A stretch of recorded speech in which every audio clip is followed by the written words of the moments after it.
Então agora, Mar da Galileia com a gente, deixe o meu som aberto alguns minutos, Kenneth. Enquanto a vinheta rola, eu quero explicar o que está acontecendo. Roda lá. Aí somos nós, olha o nosso Gustavinho ali, querido, a mãezinha dele, o Daniel. Olha o seu Sebastião, é um santinho esse senhor. Está lá no caminho, ele não era discípulo nessa viagem, ele se converteu. Está firme lá com a gente, toda a reunião. Olha a Négiazinha querida, andando. A Cristina ali batendo uma foto de si mesma. A Jane passando aqui. Olha só, gente querida. A gente saiu do hotel de manhã cedo e entramos direto. Isso aí é no Porto de Tiberíades. Entramos direto no barco e o barco nos conduziu aí por um passeio pelo Mar da Galileia, que vem a acabar, para nós naquele dia, o passeio terminou no Kibutz, onde tem aquele barco do primeiro século, cuja história eu já contei aqui. E quando ele foi descoberto, eu estava, por acaso, em Israel, e com o Hugo, meu amigo, lá no extremo norte, no Kibutz Agoshirim, quando um amigo dele avisou que tinham descoberto o barco. E a gente acabou indo lá. Agora lê o nosso patriotismo no Mar da Galileia, em frente a Tiberíades. Olha a moçada aí, a bandeira do Brasil e de Israel. Só acontece com o turista brasileiro. E agora pode ser, né? Porque nos dias do Lula ele se negou até a colocar flor na tumba do soldado desconhecido em Jerusalém. Olha como o cara estava cadafiando mesmo, né? E o mais solene de todos aí, batendo continência e tudo, é o barqueiro. É o barqueiro. Olha só, nós brasileiros evangélicos, como estamos ouvindo o hino nacional, com o olho no padre e outro na missa. Um no peixe e outro no gato. Olha o Chicão ali, ó. Nosso pãozinho de queijo. E o Zezinho está inclinado, coitado, de tanta dor nas costas. A Hélia de Ato explodiu nele nessa viagem. E a Ângela está ali, atrás de mim, como uma brasileira com a mão no peito mesmo, né? Olha aí, já tem gente batendo até palma. Vamos lá, que beleza. É uma delícia essas viagens, é muito gostoso, né, Chico? Essa travessia do Mar da Galileia foi muito bonita. Muito gostoso. Muito bonita. E aí, minha gente, a viagem vai seguir. Assim que eu começar a falar lá, eu paro de falar aqui, eu prometo. Tá bom? Você vai entregar para você. Eu entrego para a minha palavra. Isso aqui é um narcisismo de curado. De caio para caio. De caio para caio, de coração para coração. Evangélica que gosta dessa frase. De coração para coração. E aí a gente está cantando. É todo mundo desafinada dessa. Mas não tem problema, olha o Zezinho aí. Vai bater uma foto para alguém. As sessões de fotos são poderosas. Olha o Rogério, meu querido. Desde menino eu conheço. Fui pastor dele em Manaus. Hoje ele é um homem feito e um profissional respeitado na cidade. Um cara íntegro, sério. Olha só. Só gente boa de Deus. Quente hoje é o meu coração, diferente hoje é o meu coração, estudei paz de perdão. Essas montanhas que estão aí ao fundo são todas do lado israelense, não do lado jordaniano, né? Você tem aí, seguindo essas montanhas na direção do norte, você entra nos altos de Naftali, onde tem montanhas lindas. Mas essa região toda aí é a região que no passado pertencia a uma metade da tribo de Manassés. Tocou o Mar da Galileia e toda essa região aí. Essas duas meninas estavam juntas, né? aí na viagem. Olha a Marina, É, a querida Marina, está nos vendo na Holanda. Um beijo para você, meu. Mas um dia eu me lembro que eu cheguei no Getsemane e encontrei uma delas chorando sozinha. E eu falei: o que houve, minha filha? E ela falou: não é nada não, é a palavra que está me revolvendo. E eu estou sentindo dores a respeito de mim mesmo. Quando alguém diz uma coisa dessa, eu nunca fico triste, eu sempre celebro. Olha, eu estou começando com a palavra eu. Com vocês. Tchau! Façam um bom proveito de mim. Mar da Galileia, e eu creio que é uma experiência de uma simplicidade sublime que a gente pode ter. Quase tudo que nós lemos nos evangelhos relacionado à vida de Jesus, cerca de 80% dos acontecimentos, dos fatos, relacionam-se a esse ambiente aonde nós estamos. E a maravilha, como eu disse ontem, é que o lugar fala de si mesmo. Ele não precisa de muitas explicações. Ele conta a sua própria história. Nós estamos deixando a cidade de Tiberíades e estamos indo na direção de Cafarnaum. Estamos daqui de dentro vendo o círculo deste lugar que tem cerca de 22 quilômetros de extensão, 12 de largura na média. Mudou o que as coisas mudam durante 2000 anos. Não mudou tanto em relação à topografia, não mudou nada. Mudou apenas em relação aos cenários imediatos. Às vezes o nível da água está mais baixo, está mais alto. Esse lugar já foi destruído muitas vezes, já foi abandonado durante períodos longos, já se tornou em volta dele um lugar inabitável durante muito tempo. Enfim, sofreu massacres históricos extraordinários, mas não desistiu e não desiste. Continua aqui. Ele é parte, é formação de uma falha profunda. Se você entra no Google Earth e vê de cima, você identifica bem a falha sírio-africana. Ela vem lá do norte da Síria, correndo toda essa região. É ela que forma o Rio Jordão, pela fenda, pela falha, pela profundidade, forma o Mar da Galileia, prossegue no Rio Jordão, aprofunda-se imensamente no Mar Morto e segue como falha geológica para dentro da África. Por isso, esse lugar que é de uma beleza extraordinária é fruto de um cataclisma. Deus cria frequentemente através do caos, das dificuldades, aquilo que o homem chama de calamidade, às vezes Deus está chamando de criação.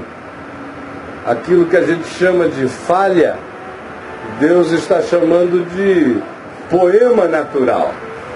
Depende de quem está olhando, de quando está olhando e com que olhos se aprecia. Aqui, como eu disse ontem à noite, nós estamos na Galiléia dos gentios. Quem cunhou essa expressão foi o profeta Isaías, cerca de 800 anos antes de Jesus.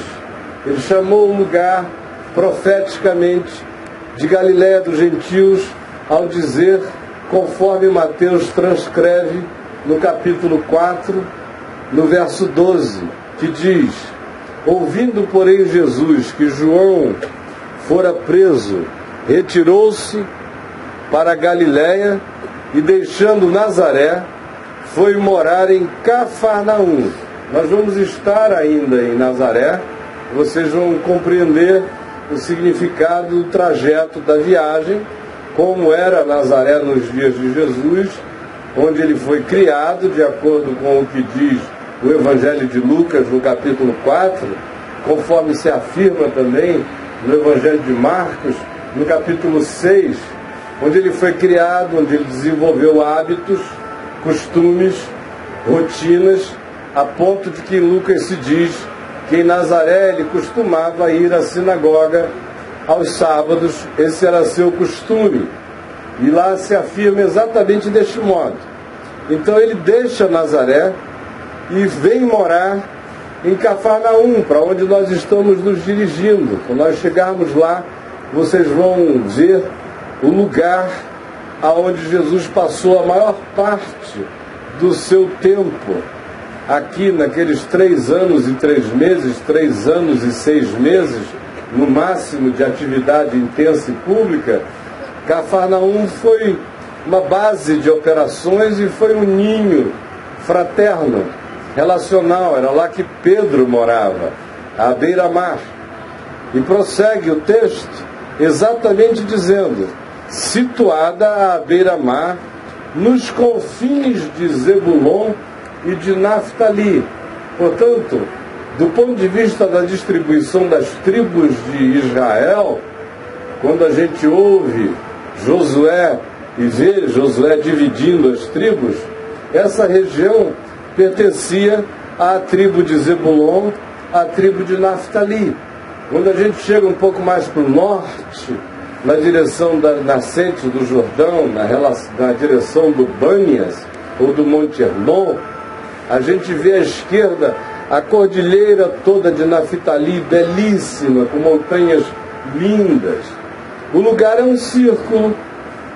E o texto prossegue dizendo o seguinte: ele veio para este lugar para que se cumprisse o que fora dito por intermédio do profeta Isaías, que afirmou: terra de Zebulon, terra de Naftali, caminho do mar, além do Jordão, Galileia dos gentios.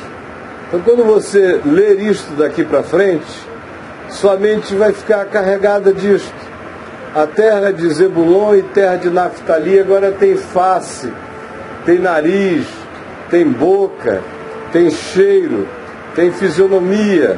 Terra de Zebulon, terra de Naftali, caminho do mar. As pessoas ficam perplexas com o fato de que esse lugar seja chamado de mar, especialmente nós que estamos vindo do Brasil, onde quase todo lago brasileiro é maior do que o Mar da Galileia. Mas numa terra absolutamente árida e seca, esta quantidade de água aqui é absolutamente imprescindível e essencial. De onde eu venho, no Amazonas, qualquer entradinha, qualquer laguinho, qualquer paraná do Amazonas é muito maior do que isso aqui. O Rio Jordão, no qual nós vamos estar amanhã, algumas pessoas ficam com aquela mente cheia de imagens míticas enormes sobre o Rio Jordão, porque confundem o tamanho do significado das coisas com o tamanho das coisas. As coisas, às vezes, são muito pequenas. Em Israel, muitas delas são mínimas. A gente pensa no Monte de Sião, fica imaginando um corcovado. O Monte de Sião, se alguém não disser, ó, nós estamos no Monte de Sião, o indivíduo às vezes nem sabe que está no Monte de Sião, porque a gente tem outras referências. Mas eu costumo dizer que, conquanto o Amazonas seja o maior rio do mundo, é apenas o maior rio do mundo em extensão e em volume de água, porque do ponto de vista da fascinação para nós cristãos e para todos aqueles que são influenciados pelo Evangelho ou pela Bíblia, o maior rio do mundo é esse filete de água chamado Jordão, que significa aquele que desce. Esse é o nome, porque de fato ele desce. Ele vem de cima do norte, lá do Monte Hermon, em cujo pé ele nasce na formação de 3 correntes de água e acaba formando um único conjunto que vem descendo na direção do Mar Morto. Isso é uma descida o tempo todo. O país é uma ladeira do norte para o sul. E ele vem alimentando não só o Mar da Galileia, depois alimentava no passado com naturalidade e profusão o Mar Morto, Hoje em dia não acontece assim. O lago de Genezaré, como também é chamado, ou mar de Tiberíades, ou mar da Galileia, aqui na Galileia, ele hoje está, por exemplo, ainda 5 metros mais baixo do que seria o nível natural dele. Já houve tempos em que a gente chegou aqui, em secas grandes, e ele estava bem mais baixo. Mas, graças a Deus, na última estação, choveu bastante, o nível se recuperou um pouco mais. Mas para que ele atinja o nível normal dele, as águas ainda têm que subir mais cerca de 5 metros. A primeira vez que eu vim aqui, em 1977, foi um ano no qual havia uma abundância muito grande de água e o contorno à volta do lago estava com uma fisionomia um pouco distinta, de modo que essas coisas oscilam e variam conforme também a generosidade das águas e das chuvas. Sem falar que praticamente Israel bebe a água que vem do mar da Galileia. E são milhões de pessoas bebendo desta água. A mesma água do Jordão acaba também servindo boa parte da população da Jordânia. De modo que esse lugarzinho aqui, este lago que, para os padrões brasileiros de tamanho, de hidrografia, parece mínimo, aqui é um cálice de vida.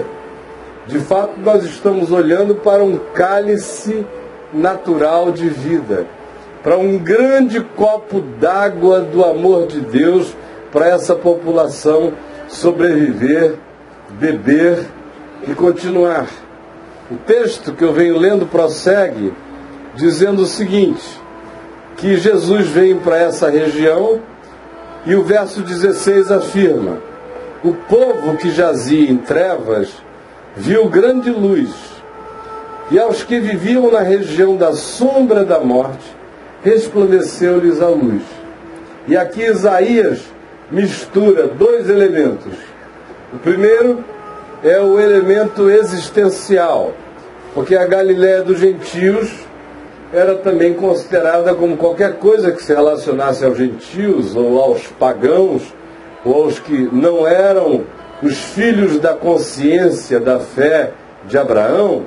A Galiléia dos gentios estava tomada de crenças distintas, de práticas diferentes.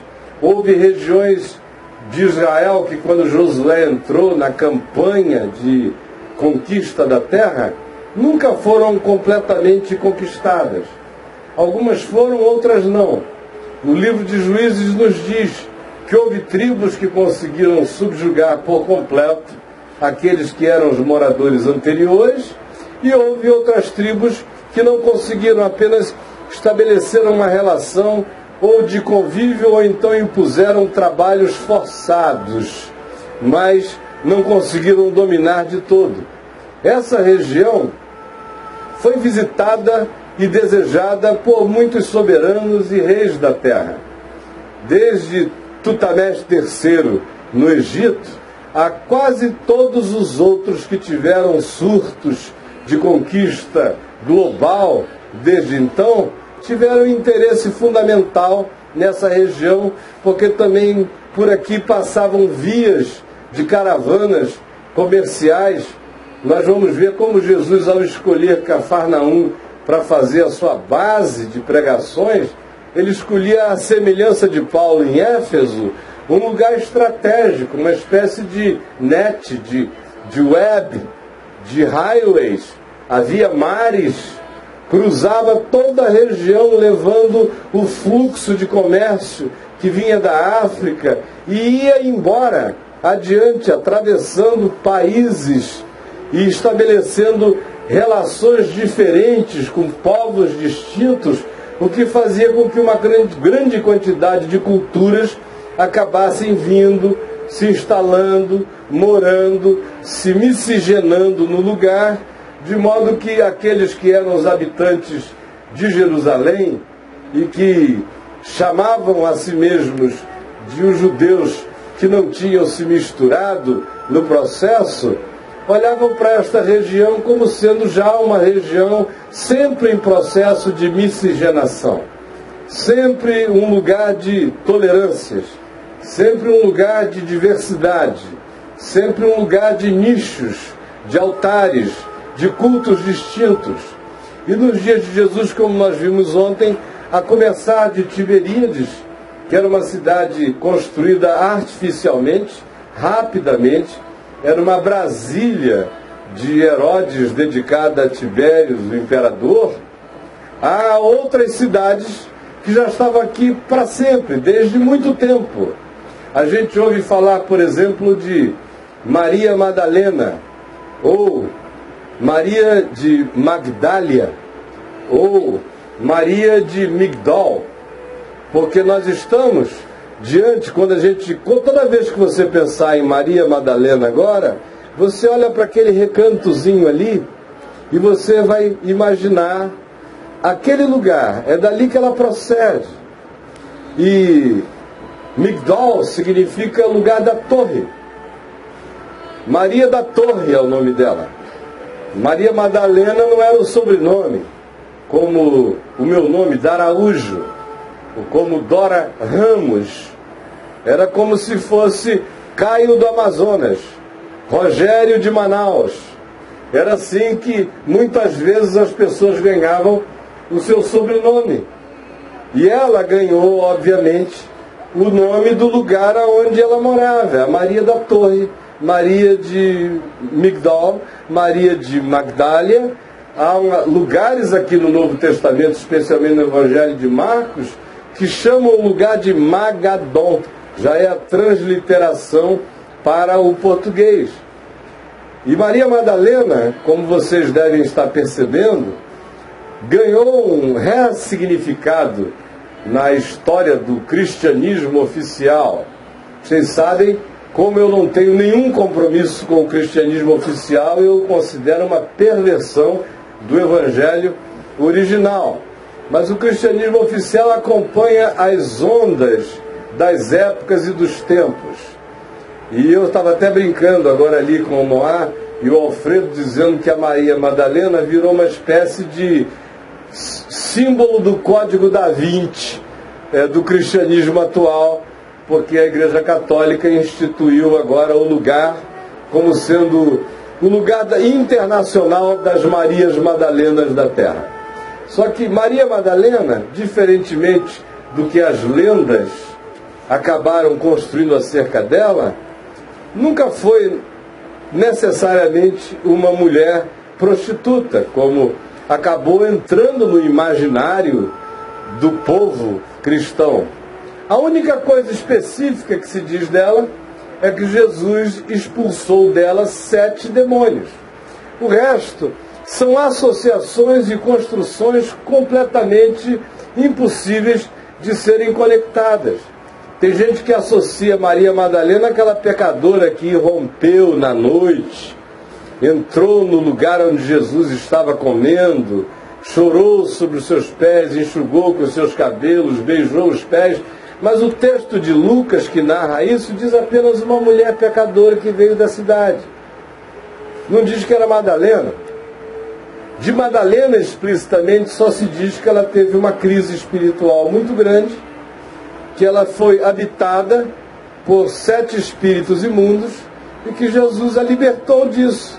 O mais, tudo que se diz dela é extremamente positivo. E, aliás, seja ela quem tenha sido, o que marca a grande importância dela no Evangelho, além de que Lucas diz no capítulo 8 que ela era uma das mulheres que andavam na caravana de Jesus, servindo a Jesus, algumas com os seus bens, outras apenas com os seus cuidados. Mas a grande importância e significado dela é que ela é a primeira testemunha da ressurreição de fato. É o primeiro olho humano que vê Jesus ressuscitado. É o que está descrito lá em João, no capítulo 20, quando estivermos no Jardim da Tumba, que é um lugar celebrativo apenas da ressurreição de Jesus. Nós vamos falar a esse respeito, com mais detalhe. Mas isso me chama a atenção sobre as escolhas de Deus. Por que Maria Madalena, que foi escolhida para ser a primeira a ver Jesus ressuscitado? Por que não um cabra macho, objetivo, pragmático, mas uma mulher, a tal ponto que ela volta correndo dizendo: o Senhor vive. E ninguém deu crédito nela, porque as mulheres se atribuem muita emoção, muita impressão, às vezes quase histeria, especialmente num caso daquele. Ela amava tanto a Jesus e tantos outros com ela o amavam, e ela volta daquela manhã da tumba dizendo: ele vive, eu vi, ele estava lá, eu pensei que fosse o jardineiro, mas ele se contrapôs e me chamou pelo nome, Maria. E quando eu reconheci aquela voz, eu simplesmente disse Rabone, ou Rabi, ou Rabino, ou Mestre, e quis pular sobre ele, mas ele disse: não me toques. Acabou o tempo da relação sensorial, acabou o tempo da relação espaço-temporal com Deus. Daqui para frente, você vai ter que me amar no invisível. Daqui para frente, você vai ter que caminhar comigo caminhando em você. E não você caminhando atrás de mim, me vendo. Daqui para frente, a relação deixou de ser aquela que acontece dos olhos para fora e passou a ser aquela que acontece dos olhos para dentro, para o coração. Então nós estamos diante da terra de Maria Madalena e nós estamos diante da terra de praticamente quase todos os apóstolos, com uma ou duas exceções. A maioria deles eram habitantes dessa região. Pedro morava em Cafarnaum. Outros eram de Betsaida, que está ao norte, aonde o Rio Jordão entra, vindo do norte, vindo lá do Hermon, e ele entra no Mar da Galileia. Ali está, do lado direito, a cidade de Betsaida. Do lado esquerdo está a cidade de Corazim, acerca da qual a gente também ouve falar. Betsaida tem apenas restos. Corazim são apenas pedras. Cafarnaum sobrevive em ruínas lindas e maravilhosas, embora ela tenha sido destruída por terremotos, por invasões, por coisas diferentes. E quando estivermos lá, nós vamos ver como Jesus disse, subvertendo todas as ordens morais, éticas e religiosas, coisas impensáveis. Ele disse: ai de ti, Cafarnaum, ai de ti, Betsaida, ai de ti, Corazim, porque se em Tiro e em Sidom se tivessem operado os sinais que em ti se operaram, há muito eles teriam se arrependido no pó e na cinza. Jesus chega a dizer que haverá menos rigor no dia do juízo para Sodoma e Gomorra do que para as cidades que com os olhos viram a sua graça e o rejeitaram, que com os ouvidos ouviram a sua palavra e não a acolheram. De modo que aqui se estabelece um princípio: ninguém é julgado pelo que não teve. A gente sempre é julgado pelo que teve. Ninguém é julgado pela luz que não viu. A gente é julgado pela luz que viu e recebeu. Ninguém é julgado pela informação que não obteve. A gente é julgado pelo privilégio recebido e desperdiçado. Prosseguindo então, Isaías diz: ao descrever este lugar como a Galiléia dos gentios, ele está definindo inicialmente uma população de uma diversidade enorme. Do lado de lá nós temos as colinas de Golã, ou como no Velho Testamento a gente ouve falar de Bazã. Vocês lembram dos salmos, como no Salmo 22, que fala de Bazã? Touros de Bazã. De fato é o lugar onde nós hoje chamamos de Golã. que era um lugar também carregado, ele sempre fez fronteira com a Síria. E a Síria sempre esteve em estado de conflito com Israel. Quem lê o Velho Testamento identifica que não houve nunca momentos de tranquilidade na relação da Síria com Israel. Toda hora havia tentativa de invasão, de dominação. Talvez o episódio de maneira emotiva mais forte do Velho Testamento na relação de Síria com Israel seja aquele que se relaciona a Naamã, que era general da Síria e que vem procurar o profeta Eliseu nessa região onde Eliseu morava, no norte de Israel, não lá na região de Judá, mas nessa região do lado de cá. E Eliseu recomenda que ele, que era leproso, fosse até o Rio Jordão e mergulhasse 7 vezes e ele ficaria curado. E ele faz pouco daquilo. Ele diz: se porventura não são Abana e Farfá, rios da Síria, águas muito melhores do que esse insignificante Jordão, por que eu vou mergulhar aqui? Foram seus homens que disseram: escuta, isso é uma questão de ego seu. Porque o profeta nem saiu de dentro do quarto para falar com você, mandou um servo te dar um recado. Você está todo chateado, porque ele não veio, não ficou dizendo: general para cá. Verdadeiros profetas não olham para rankings, só olham para seres humanos. E mandou um recado, e o recado chegou. Agora, se ele tivesse mandado você plantar bananeira, você não plantaria? Se ele tivesse dito que você teria que andar de joelho daqui para a Síria para ficar curado, você não faria? Por causa do grau de dificuldade, por causa da mentalidade de barganha que a gente tem com a divindade, por causa dessa necessidade de sacrifício pessoal para alcançar a graça de Deus, sem entender que Deus é livre e gracioso e age como quer, com quem quer, do modo que quer, e que qualquer coisa que dele nos vem é sempre graça e misericórdia. Então, só porque ele não te pediu uma coisa muito difícil, tu não vais fazer? O que custa ir lá e tomar 7 banhos? Mal não te vai fazer, pelo menos tu vai sair mais limpo da água. E ele foi, mergulhou 7 vezes e ficou curado. Então, ao norte nós temos a Síria de um lado, de outro lado o Líbano, do lado de lá a gente tem hoje a Jordânia, e naqueles dias nós tínhamos também o Líbano, nós tínhamos a Síria, e nós tínhamos povos distintos.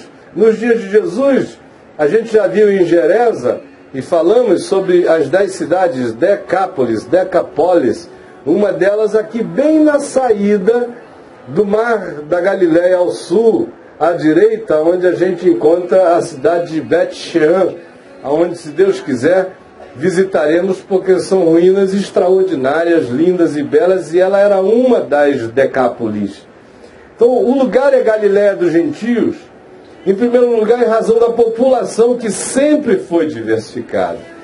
E, em segundo lugar, se diz que esse povo que morava aqui haveria de ver grande luz, porque era o povo que vivia na região da sombra da morte. Ora, ao dizer isso, ele descreve um estado espiritual de confusão, tanto quanto ele descreve a própria geografia do lugar. Olha só aquele monte bem empinado ali. É um monte que na Bíblia não há menção deles, mas na história de Israel, ele tem o seu significado imenso. O Monte Herbal. Ali, Herodes matou a muitos judeus que resistiram à dominação dele e posteriormente dos romanos. Ele mandou botar fogo dentro das grutas, onde as pessoas se esconderam para elas morrerem de sufocação. Há outras versões que dizem que alguns se arremessaram lá de cima embaixo, à semelhança de Massada, preferindo morrer livres do que viver cativos na mão de um tirano, cumprindo aquilo que Kierkegaard, o filósofo dinamarquês, filosoficamente nos ensinou. Quando a pior coisa que a gente conhece na vida é a morte, a gente quer viver. Mas quando a pior coisa que a gente conhece na existência é a vida, nesse dia a gente quer morrer. De modo que aqui nesse lugar a gente também aprende a não tratar os suicidas naquela perspectiva religiosa perversa que inferniza a alma do suicida, porque o suicida, na grande maioria das vezes, é apenas um indivíduo para quem existir, para quem a vida se tornou pior do que a morte. O existir se tornou tão esmagador que a morte é um convite, é um abraço. Pode ser fuga, pode ser evasão, mas é de alguém que diz: eu não estou suportando mais o viver. Do contrário, enquanto um ser que não está adoecido, que não tem um tumor no cérebro, que não tem uma disfunção química, que não tem nenhum tipo de alteração extraordinária ou alienígena no corpo, olha para a vida e se sente bem, ou ainda que se sinta mal, mas tem esperança de viver, ele vai desejar viver sempre, porque a morte não lhe será nunca o melhor e natural abraço. Até que possa chegar um dia que, graças a Deus, não chegou para nenhum de nós e, com a graça de Deus, jamais chegará, porque nós somos filhos da esperança.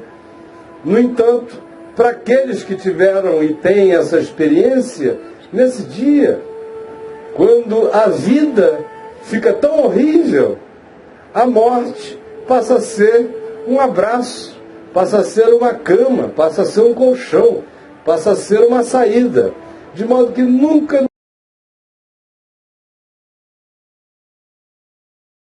no seu coração julgue nenhum suicida. Então aqui é a região em que a topografia também nos fala de um lugar que fica na sombra, porque ele é tão cercado de montes, como qualquer outro lugar onde os montes são altos, o sol se põe mais cedo, não é verdade? Quando você está nas planuras, como por exemplo, quem vive em Brasília, uma das coisas que mais me encanta em Brasília é o fato de que o sol nasce quando o sol nasce e o sol se põe quando o sol se põe.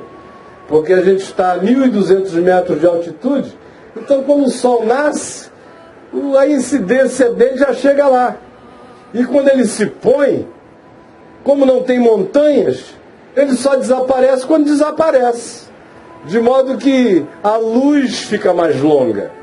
Mas num lugar cercado de montes, vocês vão ver hoje à tarde, como antes da hora em que no deserto a gente veria o sol se pondo, ou num mar aberto a gente veria o sol entrando na água, mais cedo aqui o sombreamento cai, de modo que Isaías usa dois elementos para caracterizar este lugar: o nível de treva espiritual, de confusão espiritual, de indefinição espiritual que habitou o coração das pessoas no curso dos séculos, inclusive nos dias de Jesus, e se utiliza da topografia para ilustrar o que ele está, de fato, nos dizendo. O texto aqui em Mateus prossegue e nos diz o seguinte: o povo que jazia em trevas viu grande luz, e os que viviam na região da sombra da morte resplandeceu-lhes a luz. Daí por diante, passou Jesus a pregar e a dizer: arrependei-vos, porque está próximo o reino dos céus. Caminhando junto ao mar da Galileia, aqui, essa região, e a região na qual ele mais andava era essa do lado de cá, não a do lado de lá, que era mais gentílica ainda, mais controversa ainda, habitada por povos de culturas diferentes. A gente viu como lá estavam, por exemplo, em Gadara, os criadores de porcos, o que definia a região completamente como não judaica do ponto de vista da cultura. Ele viveu muito mais deste lado. Foi aqui que ele arrebanhou pessoas, indo desde o início do lado sul do Mar da Galileia até o lado norte. Ele vai capturando discípulos, conforme se lê aqui. Viu dois irmãos, Simão, chamado Pedro, e André, que lançavam rede ao mar, porque eram pescadores. E disse-lhes: vinde após mim, e eu vos farei pescadores de homens. Então eles, deixando imediatamente as redes, o seguiram. Passando adiante, viu outros 2 irmãos, Tiago, filho de Zebedeu, e João, seu irmão, que estavam no barco em companhia de seu pai, consertando as redes, e chamou-os. Então eles, no mesmo instante, deixando o barco e seu pai, o seguiram. Aqui, num dos kibutzes da região, foi encontrado talvez 20 anos atrás, 25 anos atrás, um barco dos dias de Jesus, do primeiro século. Eu estava aqui em Israel com o meu amigo Hugo, quando veio a notícia de que tinham encontrado um barco. E ele ainda estava na lama. E nós fomos correndo lá para ver. Hoje em dia ele está dentro de um aquário de vidro, todo conservado, preservado, dentro da água para a madeira não se estragar, para ele não ser tirado do seu ambiente natural no qual ele esteve preservado durante 2000 anos, e que dá um exemplo bastante significativo do tipo de barco que Pedro, Tiago, João, André, esses pescadores daqueles dias que Jesus chamou, usavam. Mesmo tipo de barco que Jesus usou para atravessar de um lado para o outro com uma frequência enorme.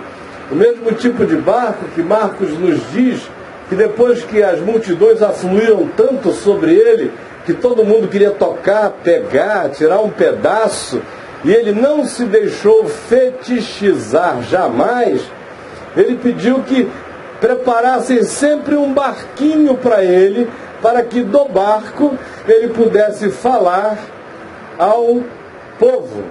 Então ele ficava dentro do barco, o barco à beira-mar, a multidão na praia, e ele falava do barco para lá, porque Jesus nunca fez questão desse tipo de relação fetichista com ninguém. Ele nunca deu valor àqueles que voltavam por causa do pão, do milagre, da multiplicação. Ele disse: vocês estão vindo não é por causa da palavra, vocês estão vindo por causa de comodismo e consumismo. Porque comeram do pão com fartura e agora querem essa mamata todo dia. Mas o pão que eu tenho a servir a vocês é um outro. É a minha palavra é que é o pão. Minha palavra é que é espírito e que é vida. A minha palavra é que alimenta vocês. Então, toda vez que você ler agora o Novo Testamento, isso tudo vai ficando carregado de outros sentidos, de outras distâncias, de outras imagens, de outros significados. É aqui também que ele apazigua os ventos e as ondas. Aí a gente olha para essa coisa calma e fica se perguntando: mas como é que isso aqui pode ser um lugar para ser apaziguado? Apaziguar de quê? Até eu apazigo isso. Deixa comigo que essa eu faço também, Deus. Não seja bobo. Você precisa ver como esse lugar fica perigoso, por causa justamente dessa falha, desse Quênia, que vem da Síria e segue para a África, com essas montanhas todas, vem desde cima, canalizando os ventos, de modo que os ventos que sopram no norte, no deserto, eles vêm com uma força impetuosa e caem dentro do Quênia. E quando eles caem, eles entram no Mar da Galileia com uma força imensa. E como tudo é montanha à volta, vocês imaginam as circunvalações de ventos que acontecem, as confusões de água, como a água pode ficar tempestuosa, cheia de perigo. Eu pessoalmente já vi algumas ocasiões esse lago tão agitado que barcos dessa natureza e alguns outros até maiores ou fechados não são aconselhados a atravessar. Nosso amigo Adão, ano passado, esteve aqui com a gente numa situação em que nós chegamos a pensar que íamos ter que nadar. Íamos ter que largar o barco e nadar talvez uns 200 metros até a praia, porque o motor do barco quebrou, as ondas estavam encapeladas, o vento muito forte e o piloto apavorado. E depois ele ainda disse, ainda bem que não explodiu. Porque estava na iminência de explodir tudo, da máquina também para o espaço. O único que não estava preocupado, eu estava tão alegre com aquela agitação daquele vento. Nós temos a gravação, que ainda não foi editada, está sendo editada agora no Brasil. Vocês vão ver o movimento todo. E foi aqui que Jesus fez um psiu. Como diz o texto grego, a ênfase é essa. Mar, vento, psiu. Foi esse nível de autoridade. E os ventos cessaram e o mar se acalmou. E não foi à toa que aqueles pescadores que estavam mais do que acostumados a este mar, as suas tramas, as suas possibilidades benignas e malignas, positivas e negativas, construtivas e destrutivas, ficaram perplexos. E disseram, quem é este? Que até o vento e o mar lhe obedecem. Porque ele falou como quem fala com os servos. Para já. Quieto. Vamos quieto. Tudo se aquietou. Foi tão chocante que não foi ficando quietinho. Se fosse ficando quieto, Pedro não ia se impressionar. O que impressionou foi o psiu. Eu já, para já, chega. Parou tudo. Foi sobre essas águas que ele caminhou na direção dos seus discípulos, a quem ele mesmo havia compelido a partirem de Tiberíades, na região de Betsaida, ao norte. Eles estavam fazendo um caminho diagonal, quando no meio da noite o vento contrário, porque eles estavam indo na direção de Betsaida e os ventos batendo do norte, faziam com que a ida deles para lá fosse cada vez mais difícil na sua caminhada. O vento lhes era contrário e Jesus veio andando por sobre as águas na direção deles. Quando chegou no meio da noite, na escuridão, vocês lembram da história, como eles pensaram que era uma assombração. Pensaram que era uma fantasmagoria. Pensaram que era uma manifestação de um phantom, de um holograma psíquico perdido, andando sobre as águas, e disseram, é um fantasma. Mas Jesus disse, não temais, sou eu. É quando Pedro diz, Senhor, se és tu, manda-me ir ter contigo andando por sobre as águas. E Jesus disse, vem. E Pedro foi, botou o pé. Nem o Chris Angel teve essa experiência, porque a do Chris Angel é tudo truque, né? Maravilhoso, bem feito, truque. Eu quero até saber como é que ele faz aquilo. Maravilha. Aí Pedro não tinha truque nenhum, ele botou isso, aí botou, aí foi, olhando para Jesus. Enquanto ele estava indo, olhando para Jesus, estava tudo bem. De repente ele olhou em volta. Se eu sou um doido, meu Deus. Eu cresci nessa região, eu conheço esse mar, eu sei o perigo desse negócio. Olha essa onda chegando, e eu não sei nem surfar. E aí, o pânico se instala nele, pelo medo, pelas circunstâncias, pelo racionalismo da interpretação, porque quem vê alguém andando sobre as águas e acredita que é Jesus que está ali, diz, se és tu, manda-me que eu vá. E Jesus diz, vem, e o cara vai, esse cara é um doido. Agora, já que é doido, seja doido no começo, meio e fim, não é? Mas de repente, no meio da loucura dele, ele tem um ataque de cientificismo. Aí ele começa a olhar o tempo, consulta o Weather Channel, começa a ver a força dos ventos.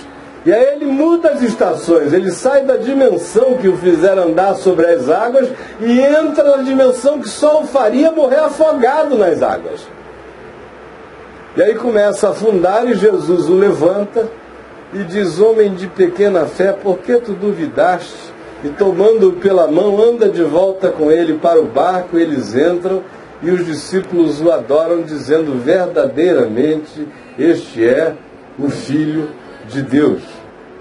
Mas aqui prossegue o texto, e é onde eu quero concluir, dizendo o seguinte: percorria Jesus toda a Galiléia. Então, pense nisso aqui. E a Galiléia não é só o lago. A Galiléia é a região. Nós estamos na Baixa Galiléia. Jesus era morador original da Alta Galiléia, em Nazaré. Nós vamos passar muitas vezes pela Alta Galiléia, e o Alfredo e o Noá vão falar exaustivamente a vocês, mostrando as diferenças disso tudo, para que as compreensões se clarifiquem para todos nós. Nós vamos estar abordando aqui esse kibutz, aqui à frente, onde o barco vai parar, e é por isso que eu quero terminar dizendo o seguinte, preste atenção: percorria Jesus toda a Galiléia, ensinando nas sinagogas, pregando o evangelho do reino e curando toda sorte de doenças e enfermidades entre o povo. E a sua fama correu por toda a Síria, lá no norte, lá da Síria. A fama chegou da Síria, rapidinho. E trouxeram-lhe então todos os doentes. Doente é o efeito. Quando alguém está doente, a doença é o efeito. A causa é a enfermidade. A enfermidade é que faz o doente. Não é o doente que faz a enfermidade. Então, o que se diz é que ele estava curando os sintomas, que eram as doenças, de pessoas que estavam acometidas de várias causas, de várias enfermidades. De modo que ele tratava a causa e tratava o sintoma. Ia lá no fundo do problema. E quais eram os problemas que se manifestavam nesses doentes? Quais as enfermidades que produziam as diversas doenças que vinham até ele? E tormentos. Primeiro, de natureza espiritual, ele curava endemoninhados. Gente que estava com o espírito confuso, invadido. Geralmente são portas que são abertas pelo ódio, pela amargura, pela raiva, por autoimagem baixa, por identidade indefinida, que são avenidas para os oportunismos espirituais, para os vírus espirituais, para os espíritos malignos, para essas presenças perversas que se instalam nas pessoas. Então, as doenças podem ser muitas, elas se psicossomatizam como doenças de muitos modos. As enfermidades são também distintas e procedem de dimensões e camadas diferentes do ser. A primeira camada aqui tratada é a camada espiritual, que é a mais profunda, é aquela que tem o poder de gerar as maiores desorganizações na vida da gente. Procedem da dimensão do espírito. Também ele curava aos lunáticos. E aqui, por se falar em lunáticos, se está falando em doença mental, não em doença espiritual. Existem doenças espirituais que produzem doenças mentais, mas nem toda doença mental tem como causa uma doença espiritual. As pessoas adoecem da mente por outras razões, assim como adoecem do fígado. Razões distintas: desequilíbrio hormonal, desequilíbrio químico, mudanças neurais no sistema, vícios cerebrais, coisas as mais diversas. De modo que ele curava também as doenças da mente. E os paralíticos, que aqui representam todas as deficiências, as anormalidades do corpo, do físico, e a gente vê que é uma quantidade enorme de doenças físicas que ele cura. Até mesmo as doenças físicas, a maioria delas procede de males que vêm da psique, da mente ou do espírito, se somatizam no corpo. E ele os curava. E olhem bem, concluindo que a gente está aportando, e da Galiléia, toda a Galiléia, Decápolis, as 10 cidades. Agora vocês nunca mais vão ouvir falar em Decápolis sem entenderem como eram aquelas cidades, como elas não eram cidades judias na maior parte das vezes, como elas eram completamente pagãs, de Decápolis, de Jerusalém, que era a capital do monoteísmo, da Judéia, que é o que cerca Jerusalém, da além do Jordão, que é aquilo que hoje a gente chamaria de Jordânia, aquela região toda para o lado de lá que a gente visitou. De todas essas regiões à volta, vinham a ele numerosas multidões e o seguiam. E é nesse contexto que ele acaba reunindo um grupo de pessoas num monte, numa planura, e fala a eles o sermão da montanha, que é o que a gente vai, daqui a pouquinho, ouvir, experimentar, sentir no próprio coração. Então, minha gente boa, amada e querida de Deus, olhem para mim. Nunca mais a vida será a mesma, acreditem em mim. Nunca mais. Eu duvido. Se continuar a mesma coisa, me escreva e diz: você me enganou. Nunca mais. Quando você abrir a palavra agora, a palavra vai estar pintada dentro de você, vai ter cheiro dentro de você, vai ter cor dentro de você. E vai se relacionar a este lugar, vai se redimensionar nas perspectivas. E veja como Jesus escolheu um lugar simples e pequeno, porém lindo e belo, de uma diversidade humana extraordinária, para fazer as coisas que marcaram o mundo. E outra vez há um sentido de anti-estratégia marqueteira em Jesus fantástico.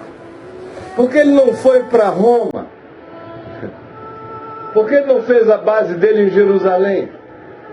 Porque Jesus sempre come pelas beiradas. A gente não sente, quando percebe, está engolido. O que eu espero é que ninguém escape.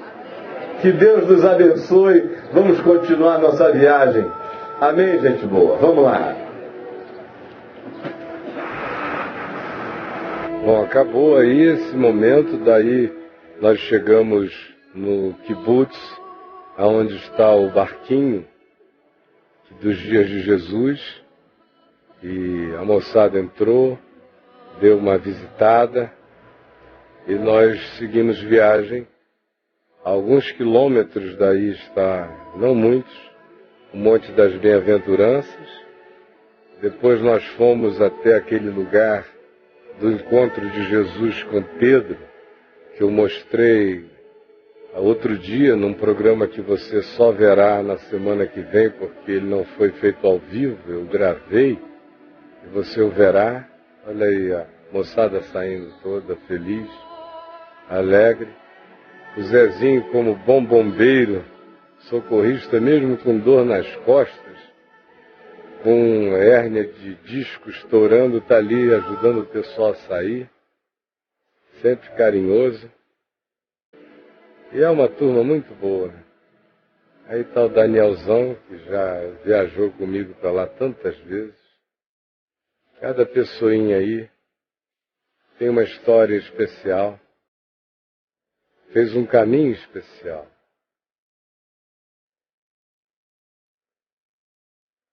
Um dia eu gostaria muito que você atendesse a um convite meu e viesse. Eu vou fazer tudo para que as coisas sejam as mais facilitadas possível para quem queira vir.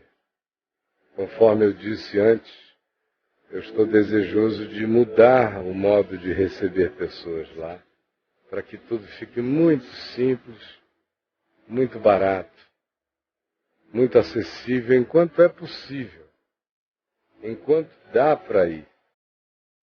Daqui a mais um tempo, talvez eu mesmo não convide mais ninguém para ir lá.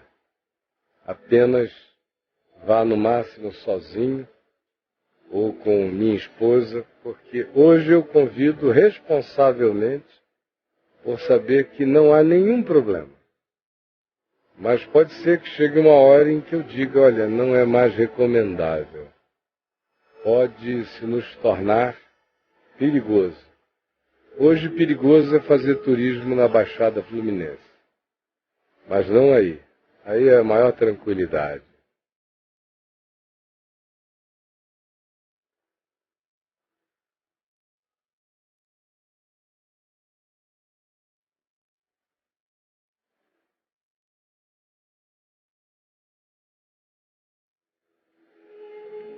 Para quem um dia foi, isso se torna absolutamente esquecível.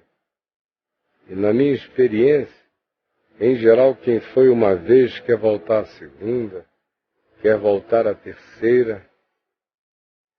Olha esse amigo amado aí.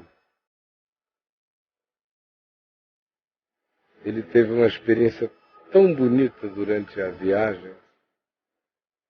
Conheceu a Jesus fortemente. E ele se dizia totalmente cético. E agora está firme aí conosco.